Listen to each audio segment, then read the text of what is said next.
Hello. Hi, how are you? Hi, Serena. Come up. Sorry, I'm sharing the link and Hello. uh, hey, how are you today? Hey, Kirk.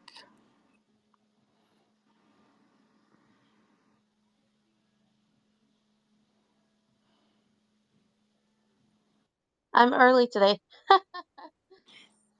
Yep. Hi, Victoria. How are you? Hello, everyone. Hello. Glad to be here.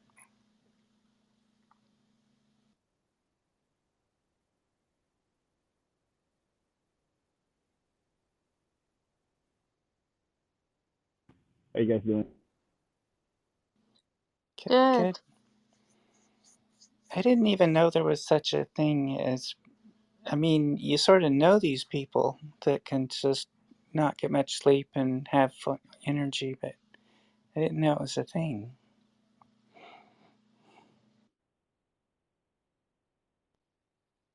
Who eats sleep these days? Sorry? It's a very recent paper, so don't think bad of you because you didn't know. It's a very recent paper. So. But doesn't it seem like there should be genetic linkage to sleep, sort of sleep characteristics? Because I've just never been a really strong morning person, no matter how happy. I mean, I wake up happy there. I want to go and do things early in the morning, but it's always somewhat painful for me. And I'm sure everybody knows so many people who just get up early really easily and naturally. And so I've always believed there must be a genetic linkage to to sleep characteristics. Yeah, I agree. I've gone through phases where sometimes I'm a morning person and other times not. It's really kind of strange. I wish. I've never been a morning. For me, it's very painful. Very painful. And I have to because the kids' school here starts so early. It's horrible.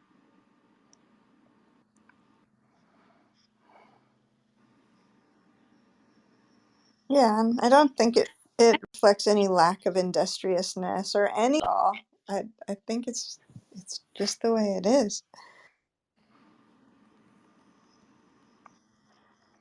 Welcome, Frank. Hi. I missed the meeting yesterday, and when I click on Zoom, the waiting room is waiting for me. Probably the meeting has ended. I was late. Yeah. We were having, yes. Go ahead, We Cecilia. tra- Oh no, I was just gonna say we transferred from Zoom to Clubhouse eventually. So yeah, that happened.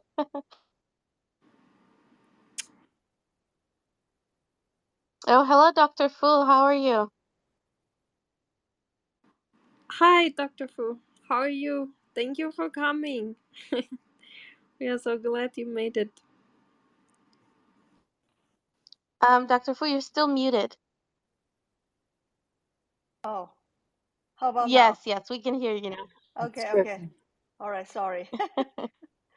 That's why I thought I should come in a few minutes early so I make sure I know I can do everything. Okay. So there's a message. Yeah, I just sent a link just in case in the message, so it's Yeah. yeah. Okay. Yeah, let's wait maybe another minute or two and then I'll introduce you. And if it's okay, Victoria here, she's one of the moderators here.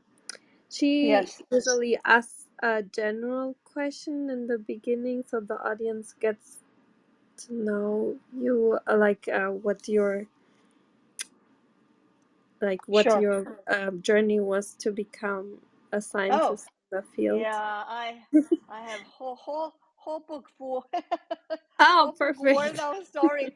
Oh yeah, I have so many life stories about my path. Oh yeah, but I don't think Oh. we should cover all those here though. Too much. Yeah, but maybe, the ones you would like to share just a little bit, then that would Yeah. be, I think Okay.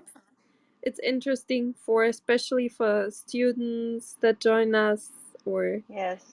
Yeah. younger people to know a little. Yes. Yes. Great. Exactly. Yeah.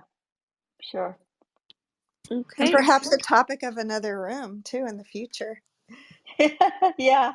I mean, as a female, um, came from different country. It's really challenging in many many ways. So yeah.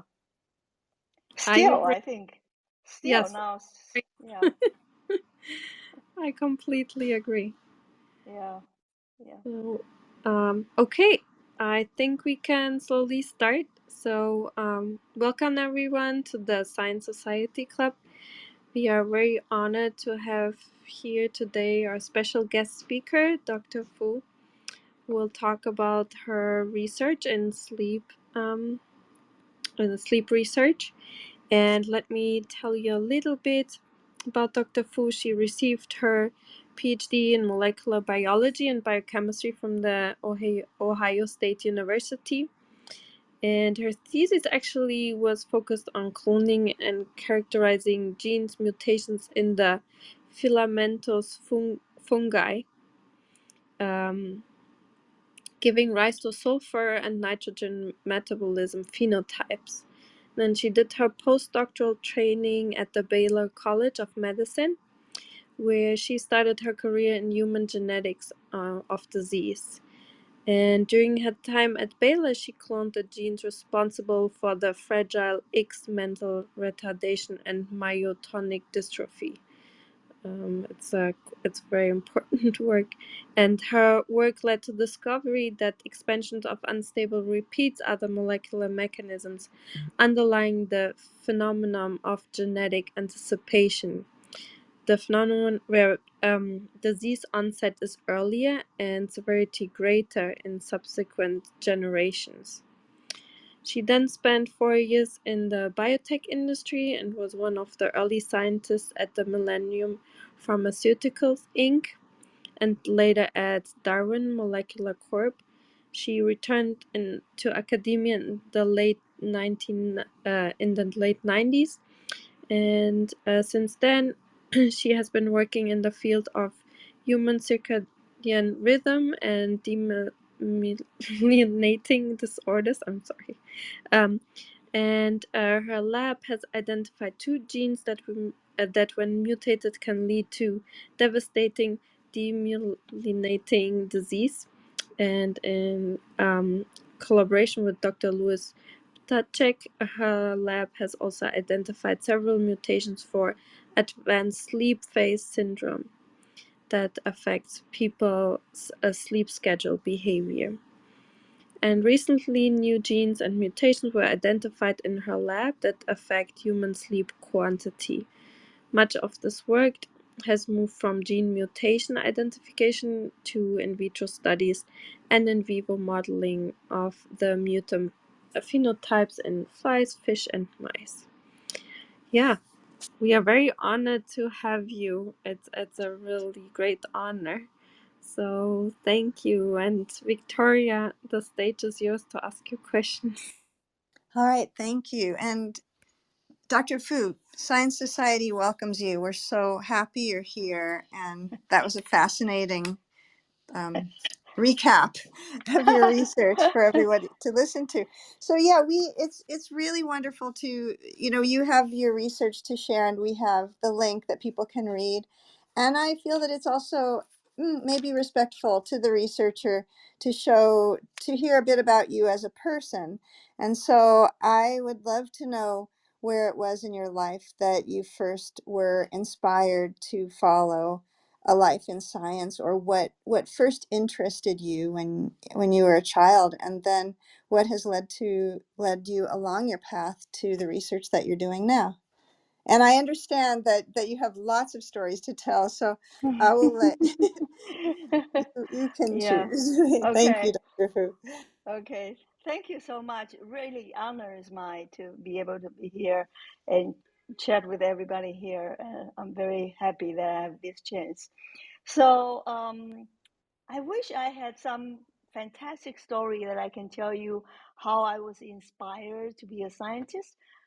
But I actually, I'm not those. I'm not those people. I always in my life, I always go one step at a time. And I think because my father died when I was 8, and immediately we went into this very difficult situation. So I was always in the mode that it's kind of like trying to survive. And my mother really wanted me to go to medical school, and I grew up in Taiwan, so our education system is very different from here. So there, you everybody takes the same test in 2 days, and with the score, it kind of decide your fate where you will go. And even though I was a very good student, those 2 days, something happened to me that my brain really didn't work. They just didn't want to work. So I didn't do very well in that big test. And so I didn't get into medical school, but my mother didn't really have money for me to retake the test next year. So I kind of just went to college and to study biological science. And of course, years later, I look back, I was so happy. I think it was destined for me to be a scientist, not a medical doctor, because I do enjoy science so much more um, than I think if I would have been as a doctor. Because I think as a scientist, you can help people in a much bigger way than a medical doctor one at a time. So I think that was how it happened. And I went to college, major in biology, and then I came to the United States to get a PhD in, again, biochemistry and molecular biology. And then, like Katerina said that I was doing fungi as a graduate student. And I kind of was always, I felt like very puzzled because we would do everything first in fungi back in the 80s, and then people would do the same thing in the mammalian system, and they would publish paper in a much better journal than fungi. So I thought, well, in that case, I would just move to a much higher organism. And I decided that I will move to the top of the food chain, the top of the organism. I will move to human genetics. And that's really how I went there. But I think that the big moment for me in my career that really changed the way I feel about everything was when I was a postdoc and I was working on Fragile X, cloning Fragile X gene. And then when I was studying the Fragile X mutation mechanism, I found that this repeat expansion has a direct correlation with the disease onset and all this genetic anticipation. Then I decided to look at the myotonic dystrophy. Now, when I did those work in very short few months, and I cloned all those genes, and after that, there were patients in those diseases. They started to call me in the lab, and they would thank me, like profusely, just how grateful they were that I gave them the hope that, they felt like someday, hopefully, somebody will find a cure for whatever disease they have. And that really was a major moment that changed my life. That I decided that I'm going to everything I'm going to do from that point on will be human related. I want to do science that really impact human life. And that, I think, was, if I have any inspiring story, that will be my, the point that really changed my life, that I felt to be a scientist is such a great honor and uh, privilege, really. So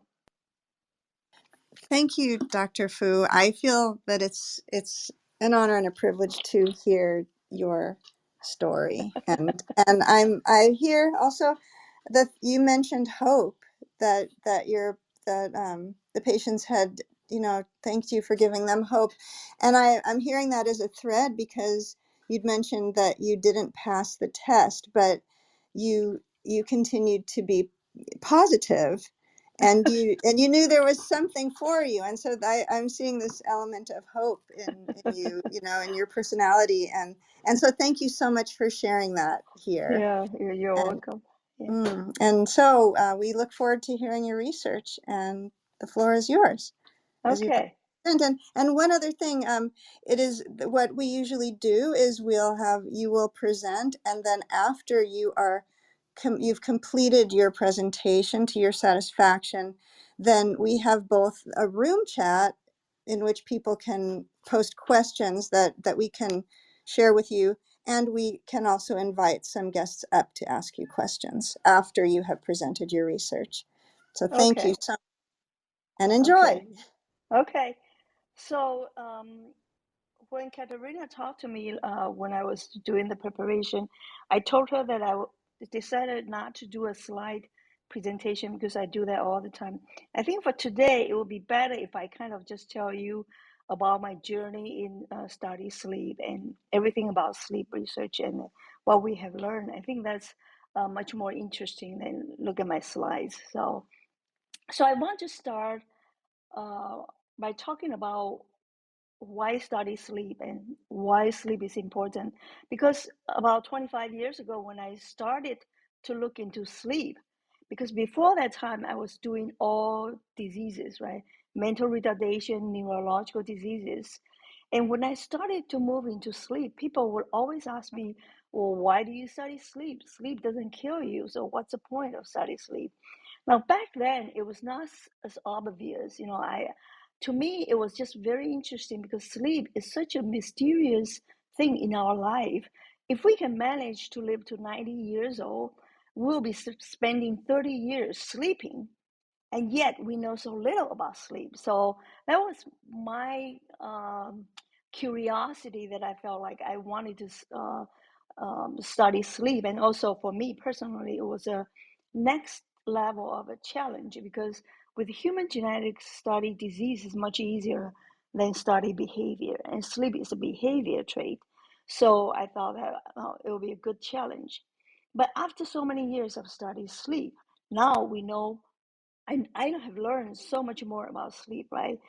And actually, there's so much scientific evidence now reported, and we know this as a fact that if people or if I or anybody who don't get enough sleep or who don't pay attention on sleep or who on long-term basis not getting good sleep, the chance for the person to get all kinds of diseases, right? Almost all the diseases that people link to aging, actually, if you don't get good sleep, your chance of getting those diseases is much higher than if you get good sleep. So we know that sleep is very important for our health, right?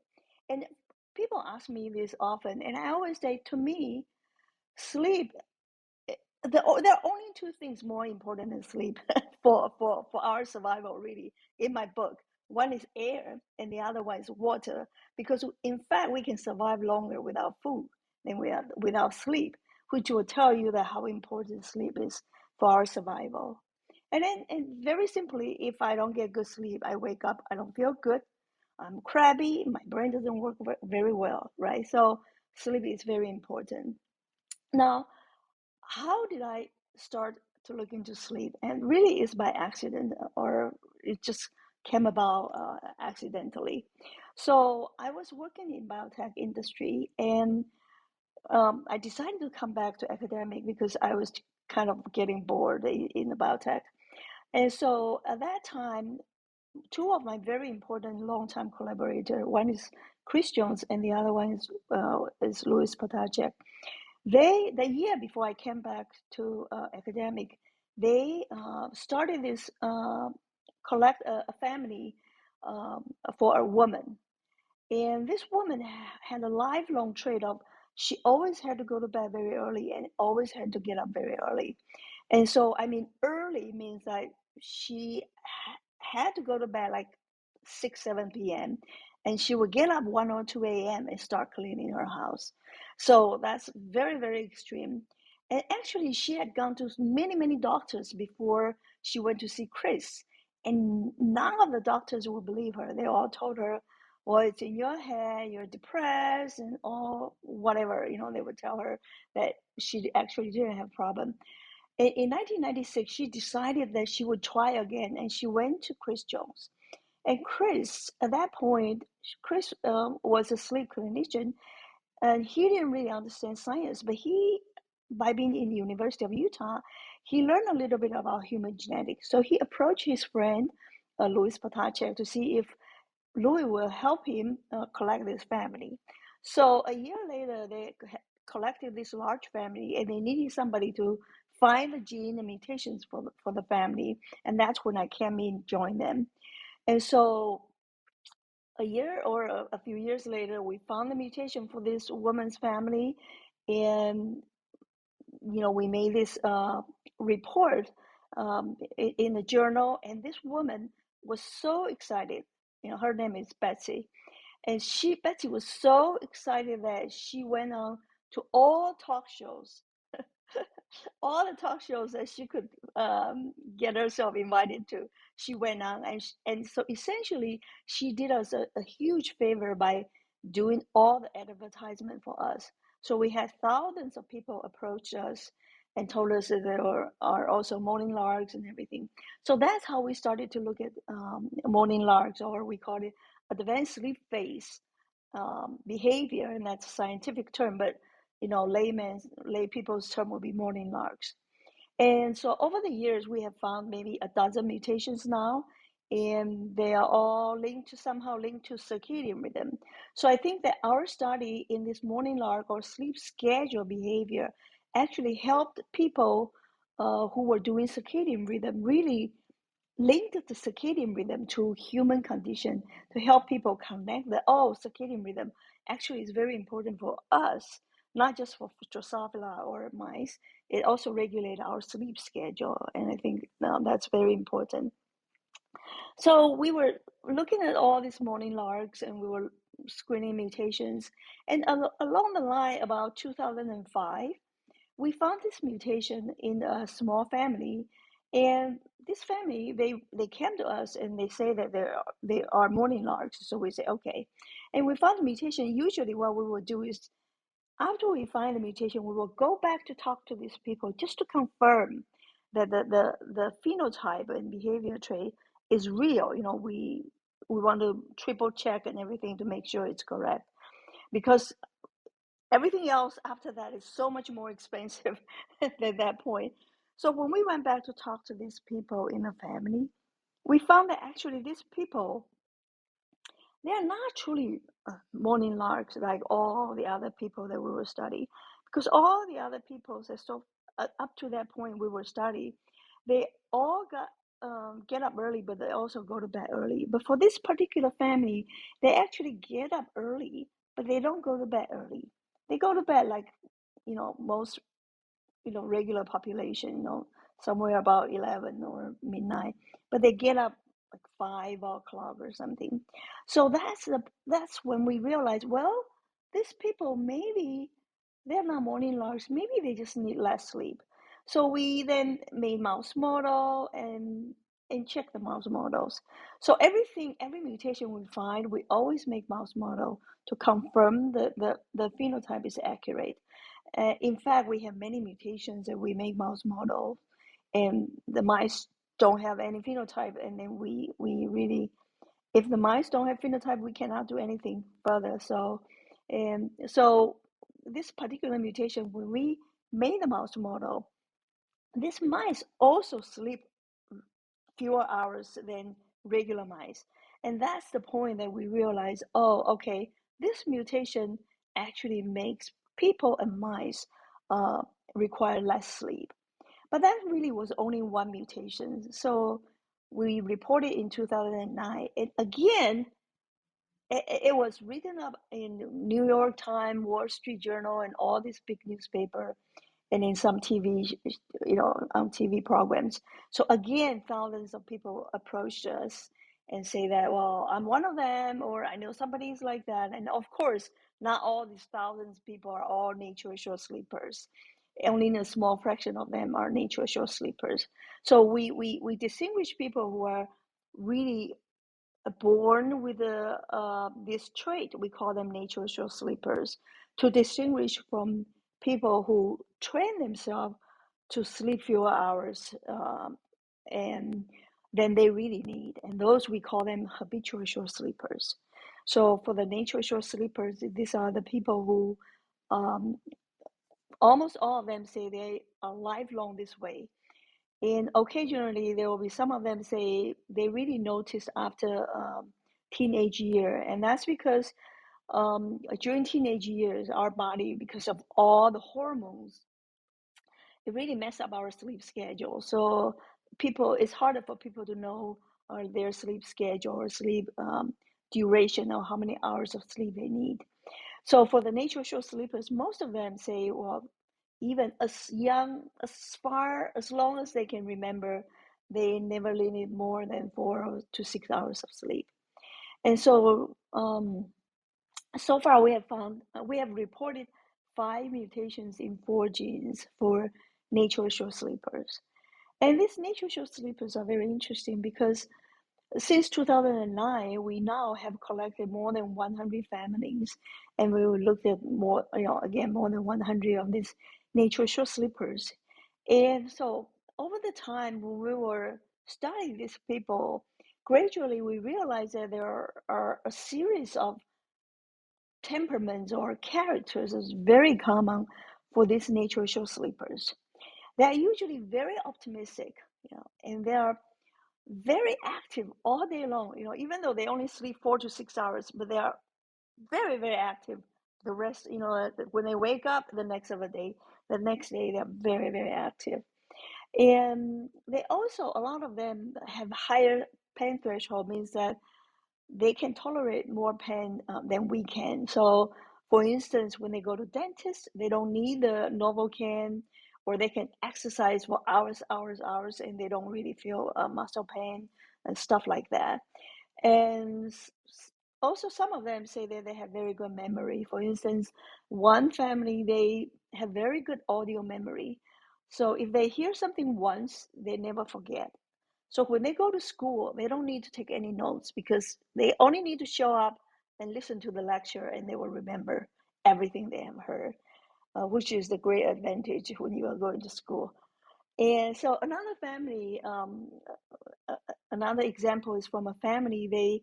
That all the nature short sleepers, they speak multiple language, and in fact, in that family, the fewest language is 7 languages, and the highest number was, I think, was 13 languages. So it's some really like amazing memories of these people. And we also noticed that they seem to live a long, healthy life, So on one hand, we know that if we don't pay attention on sleep, and if we subject ourselves to sleep deprivation or poor sleep quality, and after decades, 3, 4 decades, we will have higher chance to get Alzheimer, cancer, or whatever, high blood pressure, and all these diseases. But these natural short sleepers, actually, they sleep shorter time for their whole life, but they live to 80s, 90s, or longer, and they don't seem to have any problems. Now, another example, it just came to me, is a professor from UC Santa Barbara, and she retired a few years ago, and she emailed me. And she was late 70s when she emailed me, and she was still doing triathlon. So they're very, very active and very optimistic and very healthy. So then it occurred to us that maybe, even though they sleep shorter time, but their sleep is more efficient in the sense that we know that when we are sleeping, our body actually is working very hard for us, right? It's trying to remove all the toxins, all the waste products that we have accumulated when we are awake. And it's trying to repair all the damages that we got when we are awake. And it's trying to generate more energy for us. So the next day we will have enough energy to go out. So our body actually is working very hard when we are sleeping.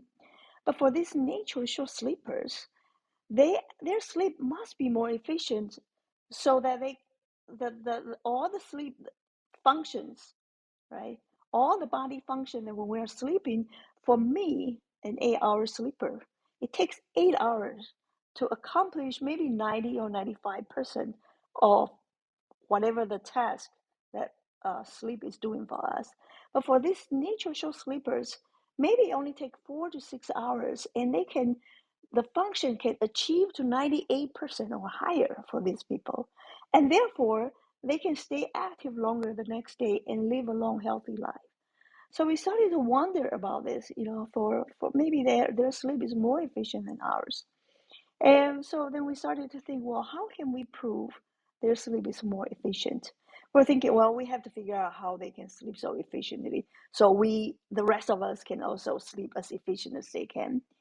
But then after a while, we start to think, well, another very interesting feature they have is they're very resilient. They're resistant to stress. They're very resistant to all kinds of negative conditions in a life, including the health condition, right? They're resilient to negative health problems. So we thought, well, maybe we can start to test this idea by use mouse models of different diseases.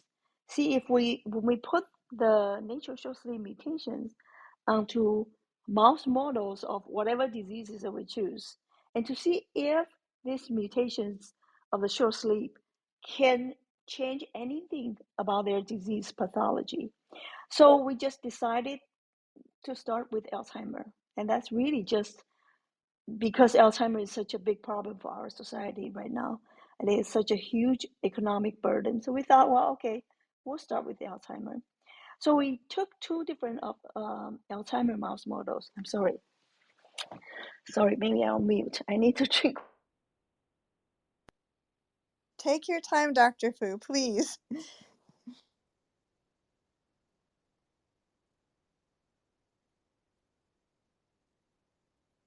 Hi, it's Katie. Yeah, thank you so much. Really great discussion. And thank you to everyone, Katerina, of course, as always, for pulling this room together. Really, really fascinating topic. And just for anyone that's joined in the audience, Dr. Fu will be speaking, and then we'll give everyone an opportunity to come up and ask questions. You're more than welcome to read the study at the top of the room in the pinned link, and please feel free to invite others to the room, share on Clubhouse so we can bring in others to this amazing conversation. Thank you so much again. Thank you. Sorry, my throat was itchy.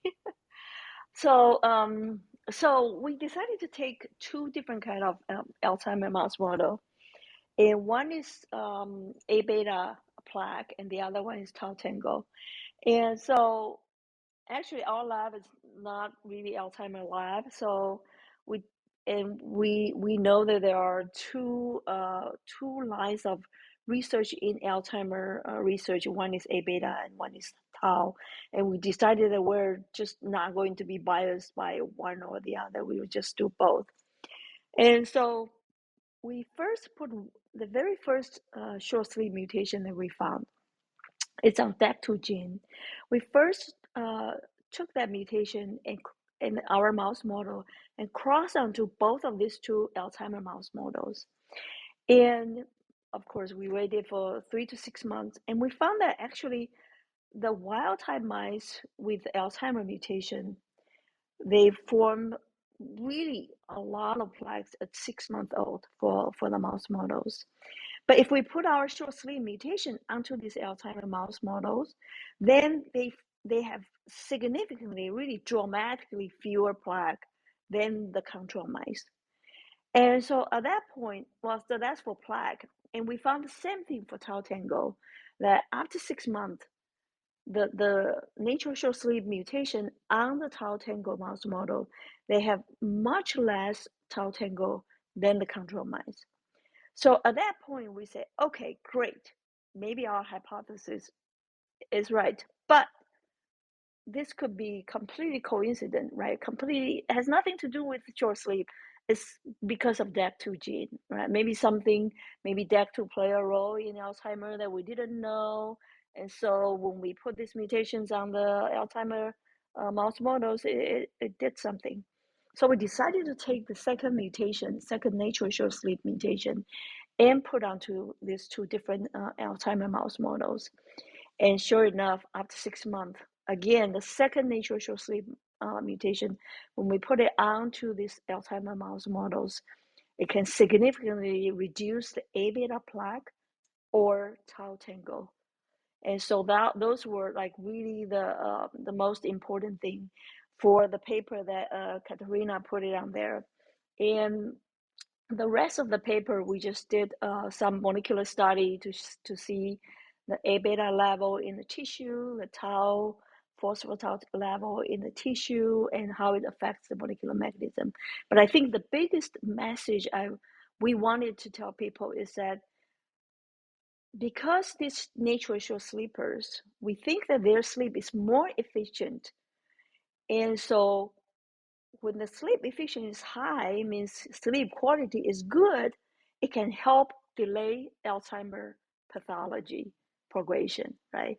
We can never say that these people will never get Alzheimer, but I think it's fair to say that instead of getting Alzheimer at the 60s or 70s age, we may be able to delay it to your 90s or over 100 years old, and I think that's pretty fair estimation. So that's what we have so far.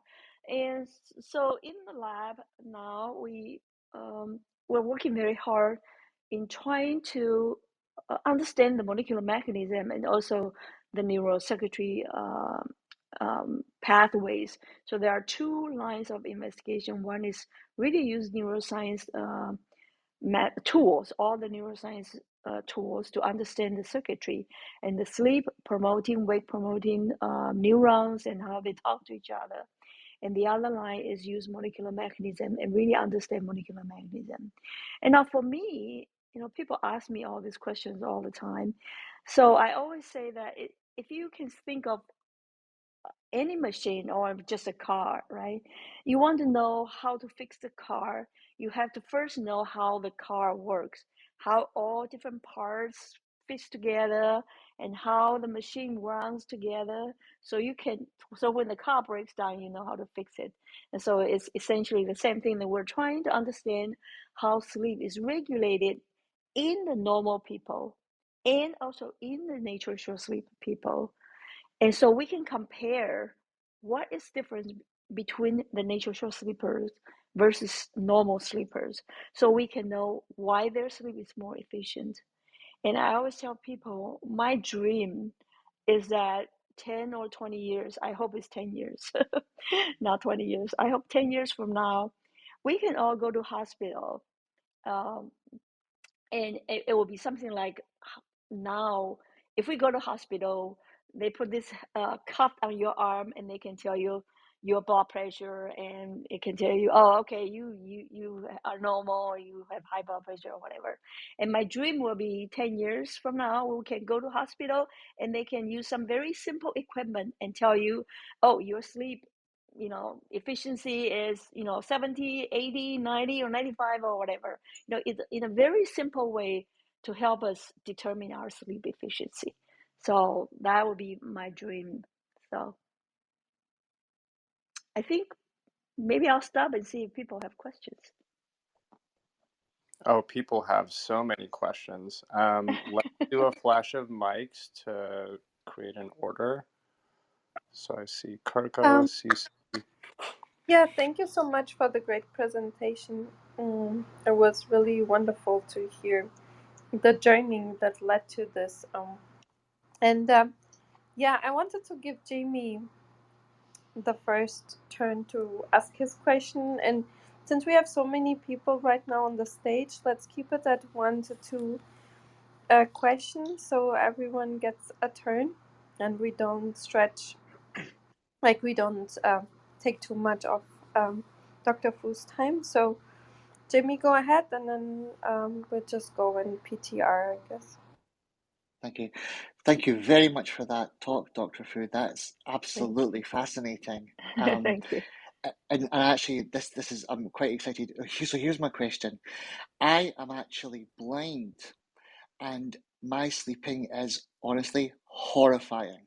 Like, I cannot keep a rhythm. No matter like I've been given melatonin to fix that out. I've even been given sleeping tablets to sometimes put me to sleep. Now, even when I sleep, technically sleep the whole night, my body will still crave to sleep in the middle of the next day. And sometimes when my sleep does go normal, it will completely go like crazy again. I cannot keep it straight. I cannot, and never, not for years and years. I have heard that when you're blind, you cannot see the circadian rhythms of the day or night, so your brain has much bigger problems for like regulation and stuff like that. Do you have any like feedback or information on this or insight into how a kind of issue like this could be dealt with if anybody else had anything even similarly? And obviously anything that could help me get a good night's sleep would be brilliant. Thank you. Yeah, yes. So it's true that people blind, it's harder for them to synchronize with our environment. But you can use, like food. A lot of things can help you in train. Like if you eat always at a certain time, and it will help your body, keep a rigid, more regular schedule for your body to know the rhythm. And so there are many things. Maybe your body rhythm is also not exactly 24 hours. That will also affect your rhythm. Unfortunately, I'm not a sleep doctor, and I'm not supposed to tell people anything about how to improve their sleep. But I do know that blind is the most severe problem is your entrainment, and you can help your body entrain by keep your like routine very regular. And unfortunately, there is no good way to to improve this. So I'm sorry. Maybe other people know more about this. No, not at all. Your insights. So what you're essentially saying then, and this probably is valid for other people with sleeping issues, that even just by taking care of the body's routine as if you had a normal sleeping pattern, it can help shape it so that your brain will rest at those times. Is that what you're saying? Yes, yes, yes, yes, Excellent. Thank you. yes. Thank you very, very Yeah, much. Thank you. yeah. Because I know that food, if when you eat, the timing of your eating also can, any environmental cue can help you in train. But for people who can, see, the strongest cue is the light, which is the easiest way to entrain your body. But if you don't have that, the food or your activity can help you entrain. So. Great. Thank you very much.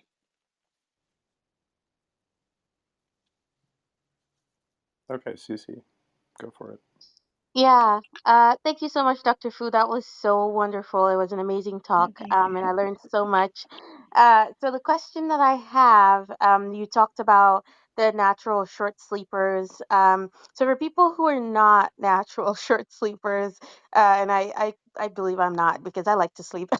But and you talked also about sleep efficiency, right? Like sometimes it's not how long you sleep, but how efficient your sleep Right, is. right. Um, Yes. yeah. So is this something that can be acquired for people who don't have these gene mutations, or do you maybe foresee it happening sometime? Like maybe there's a way to maybe acquire that efficiency of sleep to, help us, I don't know, maybe somehow be as strong against things like Alzheimer's as, Yeah. people who have the natural short sleeper genes. So is there a Right. way to acquire it?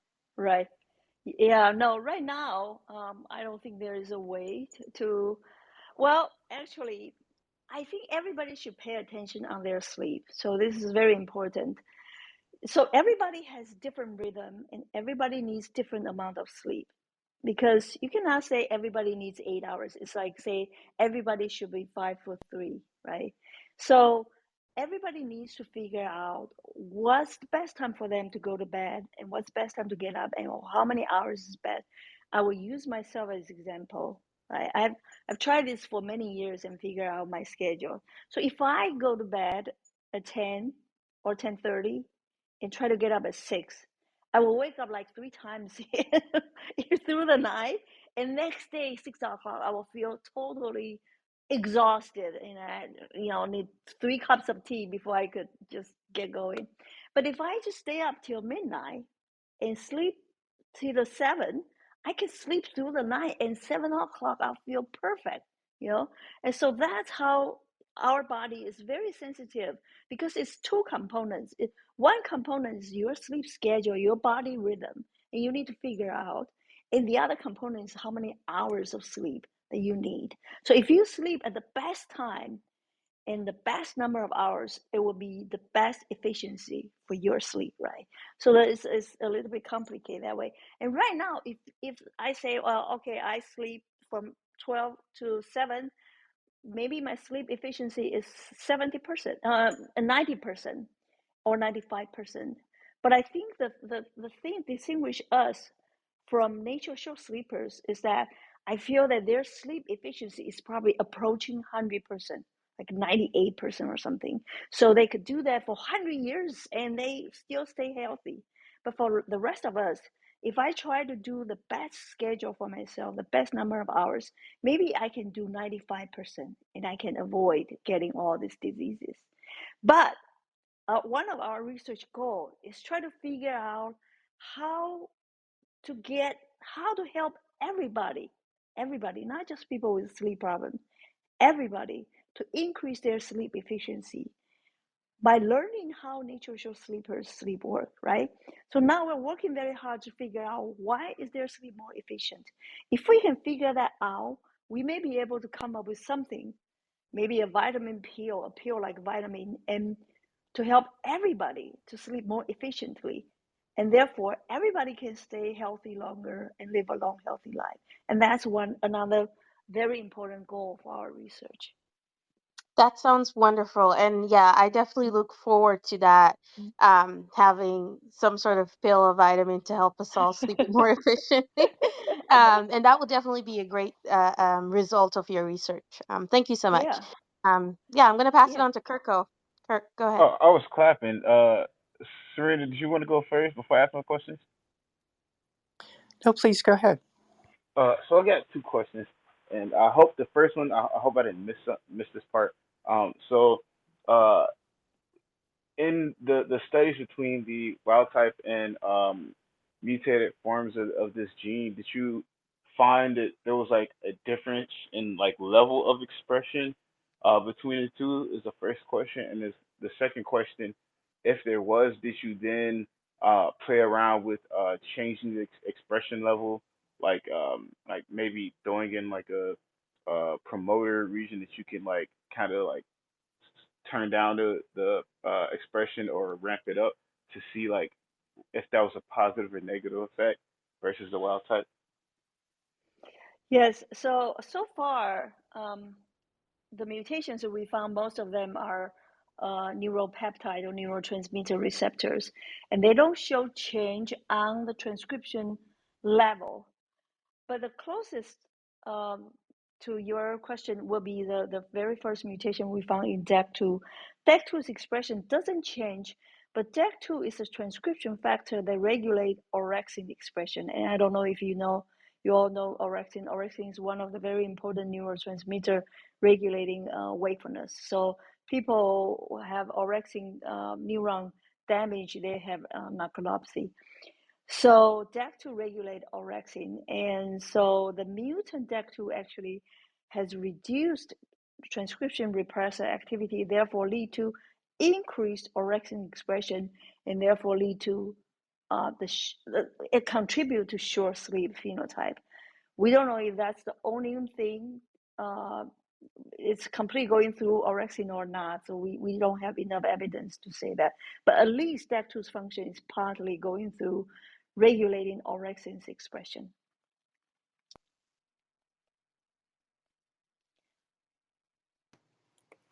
Okay, quickly before we continue, Dr. Fu, I wanted to know how much longer we had the honor of your presence. Oh, I think I can stay till 7, but we don't have to stay till 7. Oh, I we prepare. have questions for days. If you're only available till 7, then that's good to know. So in that case, I'll go with mine. So currently, there are a lot of people suffering with COVID, and sleep disturbance is a standard feature of this. So I was curious if you had any, maybe, I know that you said you don't recommend things. We discussed melatonin and vitamin D, but do you have any insight into how to help the patient suffering? Yeah, unfortunately, I don't know. I don't really have any good insight on that. And yeah, I actually personally, I don't, even when I travel, I just suffer through jet lag. I don't like to take any pills. So, and yeah, so I really, in that, I'm not a clinician, so I can't say that. There's something else I want to say. I think it's very important point to help everybody understand how important this research is. Um, this is somebody recently helped me see this, because we are having trouble raising getting research money, but this is very important. So let's say if I need 8 hours of sleep every day, and if we can figure out how to increase sleep efficiency, then maybe all I need is 7 hours or 6.5 hours, and I will get great sleep, which will save me 1 hour a day, right? Just for me, one person.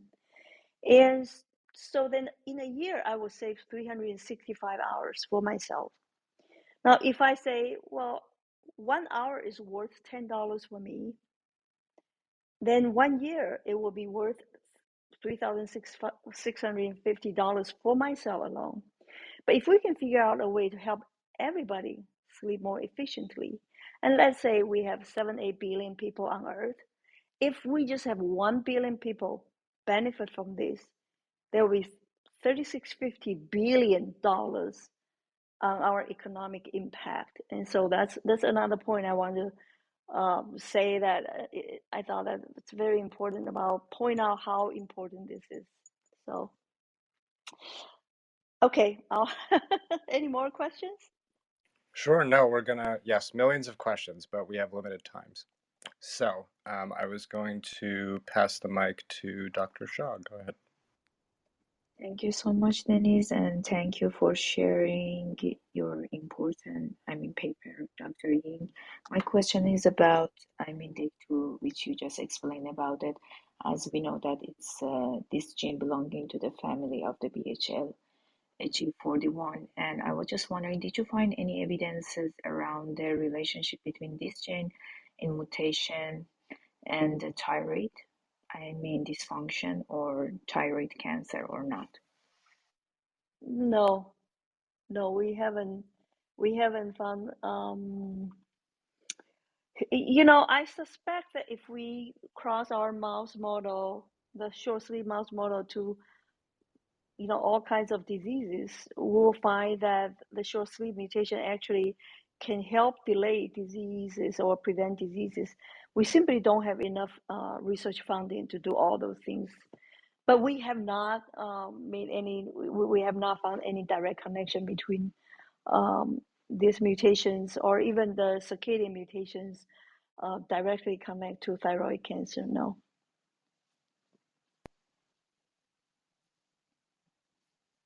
Okay, passing the mic to Katie.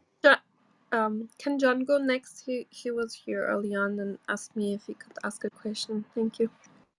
Okay, John. Yeah, yeah. Thanks, Katerina. A couple of quick things. Jamie asked about alternative methods to light in synchronizing sleep-wake cycles. Raises a couple of really interesting questions as to why do sighted people, when placed in an environment that is insulated from solar light, cycle at 24 hours, which implies that there is a nature nurture training of that sleep wake cycle. And the second thing is, Jamie, I hope you have a text to speech. I sent you an article from Frontiers in Neurosciences where they're experimenting with electrical stimulation, external non invasive electrical stimulation, to reprogram the pineal gland to synchronize melatonin levels to help reestablish a normal circadian rhythm. The other observation I want to make is if you look through the lens of evolutionary biology, sleep is not necessarily universal across all species in its solar synchronization, um, and so the necessary functions that cause sleep deprivation to be so damaging are not necessarily proactively evolved in a teleologic sense, but more a response to the fact that we're either nocturnal or diurnal as prey or predators, and that the adaptations are secondary. And then the question I have for you, and thank you for a brilliant research and discussion. The question I have for you is as follows. Um, a lot of the therapeutic interventions for Alzheimer's have focused on amyloid and tau and so forth. And increasingly, it looks to be that those are more epiphenomenon than causative factors. And you're probably aware of Rudy Tanzi's work. He identified the first three genes associated with Alzheimer's disease at Harvard. And he's looking at those um, accumulations as epiphenomenon related to inflammatory conditions in the brain. And so my question to you about the mice model and the genetics you've discovered around short sleep, um, whether you can map a pathway from them into the immune system and the inflammatory state of the glial cells in the brain, which have been implicated in more modern models of the etiology of Alzheimer's disease. Thanks so much.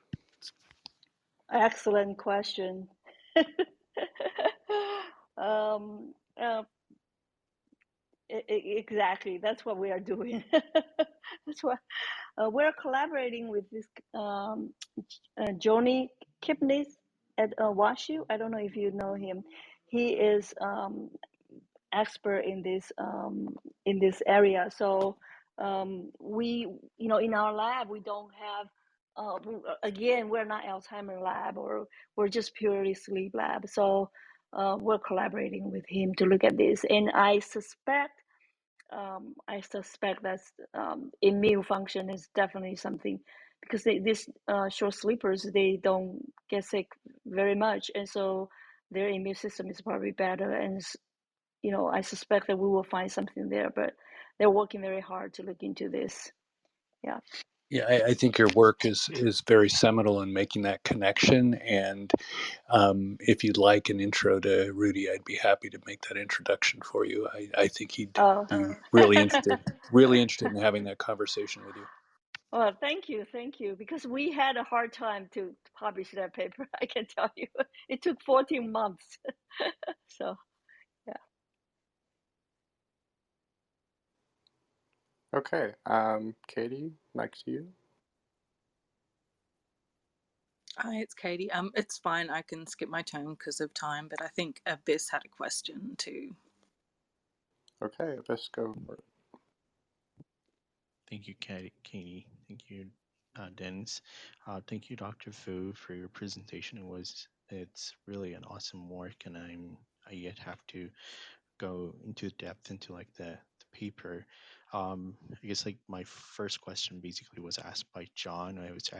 I was actually thinking on along the lines of like if you investigated other genetic factors like apogene is kind of indicated, I think, with Alzheimer's, and I probably it's it's something worth investigating, and I think like you gave like a very definitive answer to that. But I do have two more questions for you. So first one is like how do you kind of define the sort of like an effective sleep? And you mentioned that um, quite frequently in your discussion, and I'm thinking along the side of like how to navigate between the different stages of non-REM sleep stages and sleep stage. So what is like the most ideal kind of sleep state that you can actually have according to your definition? That's the first question. Second one is that you actually have investigated the trace of beta amyloid and tau proteins in the CSF and other parts of the brain tissue. I'm just wondering, like, if you also have seen if there are if any kind of pathology in the lymphatic system or any kind of, or even the neurovascular coupling can actually cause some kind of sleep deprivation or lack of quality sleep that will lead to some kind of dementia or Alzheimer's like disease. So yeah, these are my two questions. Thank you. Again, it's excellent questions. Because we are not Alzheimer lab, so a lot of these things we just cannot do, and we can collaborate with people. So these are a very good point. I would have to find a collaborator to look into those. The lymphatic system, I think the Joni at WashU can look into that also. Now, with your first question, that actually is the biggest question I have for my lab, right? How do we know what is it that we have to look to know it's better sleep efficiency? What is this different between these short sleepers than us in the EEG or whatever? And I have to tell you now that so far with EEG, we have not been able to see the difference. So my worry is that EEG is not sensitive enough for us to tell this. And I don't want to say that I know that's the correct answer. No, I don't know if that's the correct answer, but I worry about EEG is not good enough. And so I'm looking for a collaborator that with a new tool to look at brain activity to see if we can find something even more sensitive than EEG to tell us what's the difference between short sleepers versus us in terms of efficiency. But now that's only look at the brain wave activity, but we can also use molecular route to look for the efficiency. And we're also looking very hard on that to say, okay, this is the marker that we can say is we can use for sleep efficiency. So those are like really most urgent question that we have. So those are very good questions. Thank you. Thank you. Okay, passing the mic to Wissam. Going once, going twice. Okay, Oh, is the mic open still for someone? passing the mic to Eric. Okay, yeah.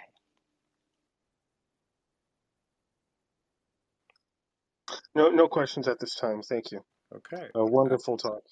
Amazing work. Very promising. Very Star Trek. So thank you. I have one more Thank if you. I'm Thank allowed to you. squeeze it in. Is that possible? Sure. Just going to ask, I did see an article talking about teenagers and how they were thinking that teenagers should actually perhaps go to school, start school a little bit later than they currently do, Yes. because going through puberty affects Yes. their sleep cycle, so that so they actually benefit from Yes. sleeping more in the morning. Yeah, Yes. excellent. Absolutely. I think that's so. There's one county. I think it's either Illinois or Indiana. I cannot remember which state, or maybe Minnesota. There was one county did an experiment that they had all high school in that county started school 9 or 9:30, and every measurement significantly improved for all those high school students. It's very, very dramatic. So I do agree that all the high schools should delay their school start time to 9 or 9:30. That would be much better for the teenage people. Yeah. That is very promising. I hope they take that on board. Thank you very much, Yeah. Doctor, Yeah. for your time. Yeah. Yeah, I can tell you Yeah. that in university, when I got to pick my classes later in the day, like I hated taking quantum theory at 8:30 in the morning. Yeah. If I could have taken it at 11:30, perhaps I would have had a nicer relationship with Poisson brackets. But as it is, I'm very bitter about the whole thing. So I take it very personally. Exactly. Very, very silly of me, but yes. Yeah, exactly. Thank you so much. I really had a good time talking to you, everybody here. Thank you. Thank you so much, Uh, Dr. uh, Um, uh, I really appreciate the time you spent with us here, and maybe you can come back one day. We have so many people back channeling me. They would like to ask a question, but I think we can. We have now 7 p.m. Okay. and Yeah. so maybe, yeah, maybe you come back Okay. one day. And Sure. Sure. I'll be happy to. Yes. it was such a great honor to have you here, and All everyone, right. sleeps, and everyone is interested in your work, I Yes. think. Yes. Yeah. So Thank you. Thank you. All thank you. right. I really All right. appreciate Okay. it. Thank you Bye. Thank so you, much, Dr. Dr. Fu. Fu. Bye. Yeah. Thank Thank you. Bye. you. Bye. Thank you. Bye. Thank you so much. Thanks. Yeah, thank you so much, everyone, that you came and joined us today for our sleep room. And yeah, I hope you liked this discussion. And if you liked it, please follow the club or become a member of the club. And we have more guest speaker, almost every day guest speaker events like this. Tomorrow we actually won't have a room. It got rescheduled to April 26th. So we have two rooms on that day because of that. But we will manage, and we will have another very interesting room about aging. Dr. Bonard will be here, and was a very recent paper that he published with his C. elegans work about supplements that help basically C. elegans have longer lifespans. And it's a compound that would also be available to us quite cheaply, so would be really interesting. And I'm really looking forward to his talk on Wednesday at 9 p.m. EST. And then Dr. Van Zundert, she will be giving a talk. She's from Sweden at 9:30 a.m. about the really breakthrough, I think, from my opinion, in ALS. She found the specific neurotoxin that's produced in excess in ALS, and that contributes to the dying of neurons. And then we'll have on Friday, I'm also really excited about that room at 1 p.m. EST, um, ex utero mouse embryogenesis. So, an artificial womb work, quite a breakthrough. Will join us from the Weizmann Institute in Israel, and I'm really looking forward to that. And yeah, and on the weekend we'll have our roundtable discussion and our weekly recap. If you miss rooms, we do a summary room on Sundays at 1 p.m. EST to go over in a short way over the guest speaker events we have. So thank you, everyone. It was a great pleasure, and hear you all soon. I don't know if any of the moderators has something to add. Please go ahead. I keep forgetting things, so should sleep more. No, that's it. Thank you so much. This was a wonderful room. Thank you to everyone who came here. We apologize we couldn't get to everybody. Most of the time, our guests only have an hour with us, so it can be really difficult to get to everybody. But thank you for still being here and joining our room. So thank you, everybody. That's it. Yep. And I have one last thing, and that is thank you, Katerina. Thank you, everybody. Especially thank you to Dr. Fu and everybody. Sleep well. Yeah, exactly. Sleep well, everyone. Bye. Okay. Thanks, Three. everyone.